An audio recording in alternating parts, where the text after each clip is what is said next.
आज के बाइबल अध्ययन का जो विषय है वो है एक सिद्ध कलीसिया की खोज, looking for a perfect church. एक समस्या आमतौर पर कलीसियाओं में दिखाई देती है, वो ये है कि जब एक व्यक्ति अगर अपने कलीसिया से नाराज़ हो जाता है तो फिर उस कलीसिया को छोड़कर वो दूसरी कलीसिया की खोज में निकल पड़ता है, क्योंकि उसका कहना ये होता है कि मेरी कलीसिया अच्छी नहीं है, मेरी कलीसिया सिद्ध नहीं है, मेरे कलीसिया में कई गलतियां हैं और हमारे पासबान में, हमारे मसीही कलीसिया के जो अगुवे हैं उनमें और कलीसिया के जो सदस्य हैं उनमें पाप है, उनमें बुराइयां हैं, वहाँ पर मेल मिलाप नहीं है, वहाँ पर फूट है, झगड़े हैं और कई प्रकार के पाप वहाँ पर होते हैं। इसलिए मैं इस कलीसिया को छोड़ देना चाहता हूँ और फिर मैं एक दूसरी और एक सिद्ध, एक परिपूर्ण कलीसिया का मैं सदस्य होना चाहता हूँ। और इसलिए विश्वासियों में एक चीज़ हमेशा दिखाई देती है जिसको ऐसा बोला जाता है, जंपिंग क्रिश्चियंस या कूदने वाले मसीही। कुछ साल, कुछ महीने एक कलीसिया में रहेंगे, फिर वो कूद कर दूसरे कलीसिया में चले जाएंगे और फिर वहाँ पर कुछ महीने, कुछ साल रहेंगे, उसके बाद तीसरी कलीसिया में जाएंगे और ऐसा करते हुए वे अपना जीवन कई कलीसियाओं में कूदते हुए, जंप करते हुए वे अपना बिताते हैं। इसलिए आज एक छोटे सा विषय पर बाइबल अध्ययन हम लोग करेंगे, जो पहला कुरिन्थियों को हम लोग विशेष करके ध्यान में रखकर हम लोग करेंगे। पहला कुरिन्थियों की पत्री को अगर आप पढ़ें और इसके अध्यायों पर हम लोग जाएंगे। पहला कुरिन्थियों 10 अध्याय, पहला अध्याय 10 से आगे कलीसिया में फूट के विषय में हमको पढ़ने के लिए मिलता है। फिर तीसरे अध्याय में जब हम लोग आते हैं तो कलीसिया में गुटबंदी की भर्त्सना की गई है। और फिर जब हम पाँचवें अध्याय में आते हैं तो कलीसिया में अनैतिकता का प्रॉब्लम हमें दिखाई देता है। छठवें अध्याय में जब हम लाते हैं पहला कुरिन्थियों के, तो मसीहों में मुकदमेबाजी, कोर्ट केसेस की बातें दिखाई देती हैं। और फिर 7वें वचन में विवाह से संबंधित बातें और उसी में आगे विवाहित और विधवाओं के विषय में बताया गया है।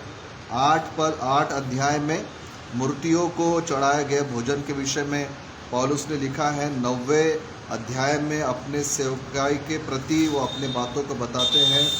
10वें अध्याय में फिर मूर्ति पूजा के बारे में सिखाया गया है। 11वें अध्याय में आराधना में सिर ढकना के विषय में बताया गया है। प्रभु भोज का भी उसी में है। 12वें अध्याय में आत्मिक वरदान और देह का उदाहरण लेकर कलीसिया को समझाया गया है। 13वें अध्याय में प्रेम, 14वें अध्याय में आत्मिक वरदानों का सही उपयोग और 15वें अध्याय में मसीह के पुनरुत्थान के बारे में आपको सीखने को मिलता है।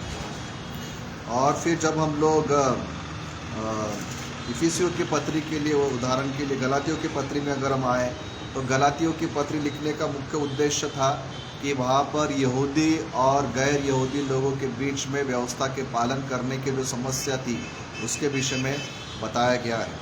तो प्रियो, बाइबल एक ऐसी किताब है जो हमको एक बात को ऐसा बताती है कि प्रारंभिक कलीसियाओं में भी कई प्रकार की समस्याएं थी।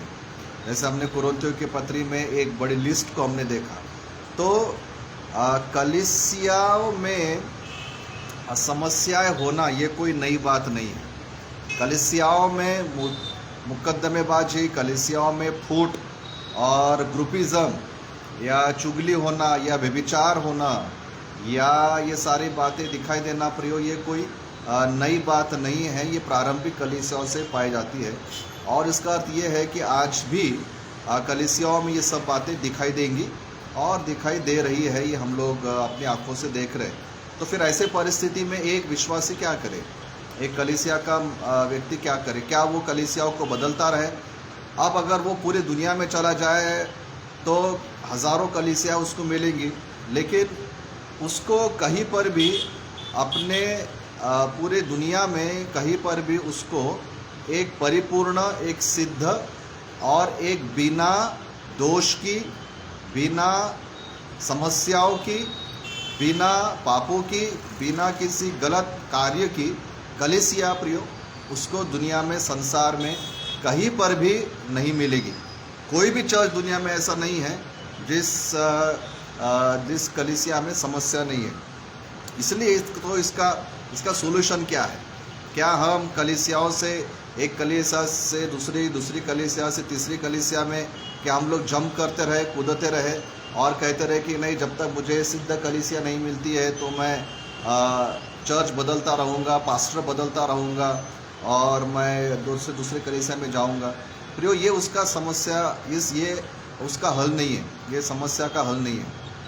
पहली बात तो हमको याद रखना है कि दुनिया में कोई कलीसिया सिद्ध नहीं है। अब क्यों कलीसिया सिद्ध नहीं है? क्योंकि कलीसिया का अर्थ क्या है? कलीसिया कौन है? कलीसिया देखा जाए तो आप है और कलीसिया मैं हूँ। मतलब कलीसिया लोगों से बनती है और लोग मतलब मैं और आप, हम सब लोग किसी न किसी क्षेत्र में कमज़ोर है, किसी न किसी क्षेत्र में हमारे जीवन में आज भी कमियां पाई जाती है। तो मतलब है जहाँ पर लोग हैं वहाँ पर प्रॉब्लम रहेंगे, जहाँ पर लोग हैं वहाँ पे समस्याएं रहेंगी। इसलिए सारी कलीसियाएं लोगों से बनी है और जहाँ पर लोग हैं वहाँ पर प्रॉब्लम रहना ही रहना है। तो पहली बात तो ये है कि परफेक्ट चर्च, सिद्ध कलीसिया, परिपूर्ण कलीसिया, दोष मुक्त कलीसिया की अपेक्षा करना या उसके बारे में सपने देखना या मांग करना ही गलत है, क्योंकि ये कहीं हो नहीं सकता, पहली बात।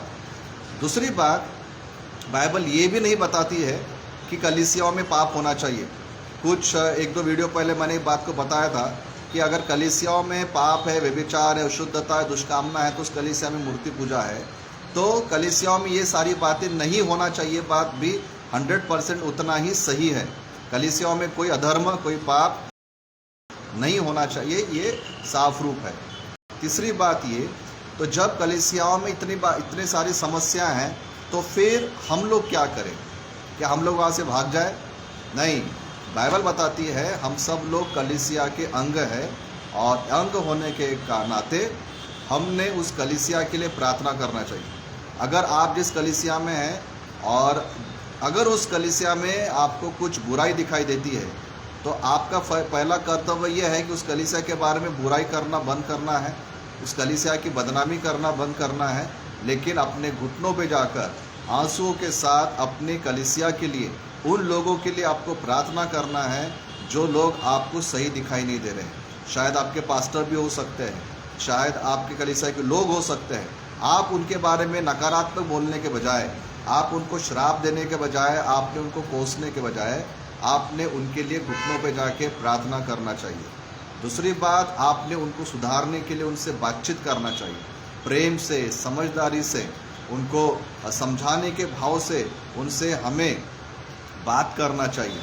तीसरी बात, बाइबल ये भी बताती है कि अगर कलीसिया में कोई व्यक्ति भाई बोलकर, कुरिन्थियों के पत्र में पढ़ते हैं, कोई व्यक्ति अपने आप को विश्वासी बनकर अगर वो जानबूझ के पाप करता है तो उसको थोड़े देर के लिए अलग भी कर देना चाहिए, उसके साथ थोड़े देर के लिए उसको अलग भी कर देना चाहिए। डिसिप्लिन भी लाना कलीसिया में बहुत ज़रूरी है। कलीसिया में हम नाम के खातिर पापियों को स्वीकार के नाम से प्रियो, हम लोग पापियों को हमने स्वीकार करना भी चाहिए, परंतु प्रेम है इसके वजह से मैं और आप पाप को स्वीकार भी नहीं कर सकते। अगर कोई व्यक्ति बुराई में जी रहा है तो हम उससे प्रेम करके, हम उसको समझाकर, हम उसको बताकर बोल सकते हैं कि नहीं, तेरा जीवन जो है इसको तूने सही बनाना ज़रूरी है। परंतु अगर वो व्यक्ति जानबूझकर पापों में जीना चाहता है, अगर वो जानबूझकर पाप में जी रहा है, रह रहा है, एक समय के बाद हमने उस व्यक्ति को डांटना भी पड़ेगा, समझाना पड़ेगा, हमने उस व्यक्ति के लिए कुछ डिसिप्लिनरी एक्शन लेना पड़ेगा, कुछ अनुशासनात्मक कदम उठाने पड़ेंगे। बाइबल बताते हैं कि ऐसे व्यक्ति को तुम थोड़े देर के लिए अलग कर दो। प्रियो, कलीसिया जो है ये पवित्र है, इसलिए हमको हमारी कलीसिया के प्रति कुछ जिम्मेदारियाँ हैं। पहले हमें कलीसिया के लिए प्रार्थना करना है, हमें हमारे कलीसिया के लोगों को समझाना है, और अगर वो नहीं सुनते हैं तो हमें उनके लिए थोड़ा सा हमको एक डिसिप्लिन का एक्शन भी लेना चाहिए, और बाद में हमें उन लोगों को वापस भी स्वीकार करना चाहिए जब वो पश्चाताप करते हैं, अपने गलती से माफ़ी मांगते हैं और आप ये कहते हैं कि नहीं, मेरे पापों से मैं छुटकारा चाहता हूँ, पश्चाताप करता हूँ, तो हमें उन लोगों को वापस भी लेना चाहिए। ये जो आजकल शुरू है कई जगहों पर कि अगर पास्टर ने हमको हमारे पाप दिखा दिए तो हम कलीसिया छोड़ के चले जाएंगे, अगर हमारे कलीसिया के लोगों ने हमारे पापों के बारे में हमसे बातें किया तो हम लोग कलीसिया को दो बातें सुनाकर और परमेश्वर के बारे में कुछ बोलकर हम लोग क्या करेंगे, कलीसिया छोड़कर दूसरी कलीसिया में चले जाएंगे। ये सरासर एक बात को दर्शाता है प्रियो कि हमारा आत्मिक ज्ञान कुछ भी नहीं है, हमको कलीसिया समझ में ही नहीं आई है, हमको परमेश्वर समझ में नहीं आया है। हमने कलीसिया को सिर्फ एक क्लब बना के रख दिया है कि जहाँ पर जाओ, गाने गाओ, सुनो, उठो, बैठो और आ जाओ। कलीसिया का उद्देश्य होता है कि हमारे जीवन में परिवर्तन आना चाहिए, और ऐसे पास्टर से, ऐसे पासबानों से हमेशा हमको बच के रहना चाहिए जो हमको हमारे पापों के बारे में कभी नहीं बताते, जो हमको हमारे अधर्मों के बारे में कभी नहीं बताते। सिर्फ वो बोलते कि आओ, बैठो, गीत गाओ, दशमौन डालो, मेरे हाथ में पैसा दे दो, चले जाओ और तुमको जो करना है करो, मुझे उससे कोई लेना देना नहीं है। ऐसे पास्टर से और ऐसे कलीसियाओं से हमने सावधान रहना चाहिए। वही कलीसिया सही है, वही कलीसिया के सेवक पासबान सही है जो हमको बाइबल के बारे में सकारात्मक बातें बताते हैं, हमारे जीवन के बारे में सकारात्मक बातें बताते हैं, और बाइबल में से अगर हमारे जीवन के लिए कुछ बातें गलत है, पाप है अगर हमारे जीवन में, अगर वो भी हमको बताते हैं, तो वो कलीसिया सही है, वो पास्टर सही है जो हमको झूठ में नहीं लेकिन हमको वो सच में चला रहे हैं। इसलिए प्रियो, सिद्ध कलीसिया संसार में कहीं नहीं है। जहाँ पर मनुष्य है वहाँ पर पाप है, जहाँ पर मनुष्य है वहाँ पर बुराइयाँ है। तो इसका सॉल्यूशन ये नहीं है कि हम लोग एक कलीसिया छोड़ दे, दूसरी कलीसिया छोड़ दे, तीसरी कलीसिया छोड़ दे और बस एक कलीसिया दूसरे कलीसिया हम लोग कूदते हुए जंपिंग क्रिश्चियन ना बने। हमें हमारी कलीसिया में जहाँ पर परमेश्वर ने हमको रखा है वहाँ पर एक जिम्मेदार सदस्य होने के नाते हमने हमारे पासबान के लिए, हमने हमारे लोगों के लिए जो पाप में जी रहे हैं उनके लिए प्रार्थना करना है, उनको समझाना है, आवश्यक हुआ तो उन्हें डांटना है और बाद में उनको वापस भी लेना है।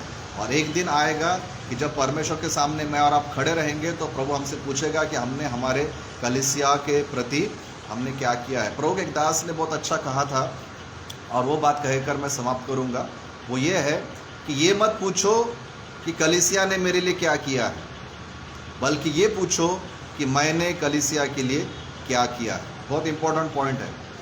ये मत पूछो कि मेरी कलीसिया ने मेरे लिए क्या किया है, ये पूछो कि मैंने मेरी कलीसिया के लिए क्या किया। परमेश्वर करे प्रियो, पवित्र आत्मा मेरी और आपकी सहायता करे कि हम लोग कलीसिया को सही रूप से समझे और हमारे कलीसिया के प्रति हमारी जिम्मेदारियों को पूरा करें। इन बातों पर हम लोग सोचें और हम लोग एक कलीसिया के जिम्मेदार सदस्य बनकर रहे और हमारी कलीसिया के लिए हम आशीष का कारण बने। परमेश्वर इन वचनों के द्वारा प्रियो हम सबको सहायता करे, बातचीत करे और आशीष दे। आमीन।